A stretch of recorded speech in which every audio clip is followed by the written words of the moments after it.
This topic will help you have a better understanding of people's emotional states in everyday social situations. What feeling does this picture evoke for you? As an extrovert, being at a festival might excite you. As an introvert, just imagining being in the scene makes you feel overwhelmed. A public space has emotions of its own, ones that you bring and ones that are already present within the crowd. In terms of emotions that a person adds to the crowd, research has shown that people try to match their emotions to that of their environment.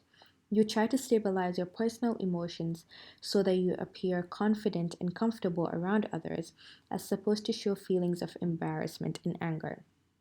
On the other end, people take note of emotions of others around them.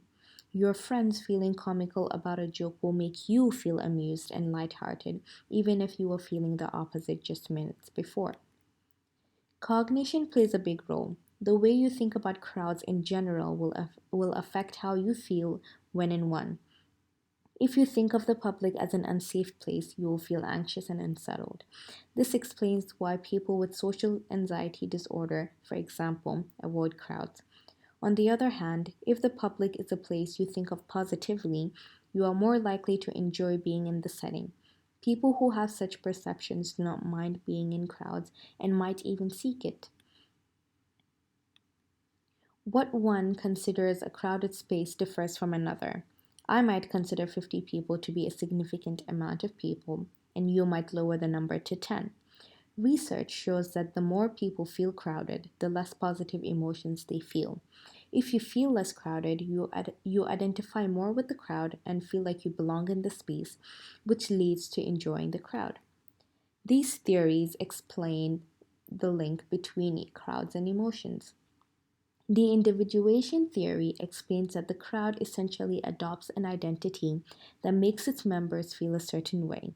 Therefore, if a gathering collectively does not appreciate the odor of cigarettes, you will elicit emotions of disgust and anger when the group passes by someone smoking. Emotional contagion theory states that the crowd in which one finds themselves in can cause assimilation of emotions. The group links the emotions of the members, thus creating a predominant emotion that is experienced by all. Your lab partners repeatedly not enjoying a specific step of the experiment will cause you to match their annoyance when having to do that part. So, next time you're in a crowd, notice the state of your emotions. Acknowledge that just as you contribute to your environment, the external world affects you just as much.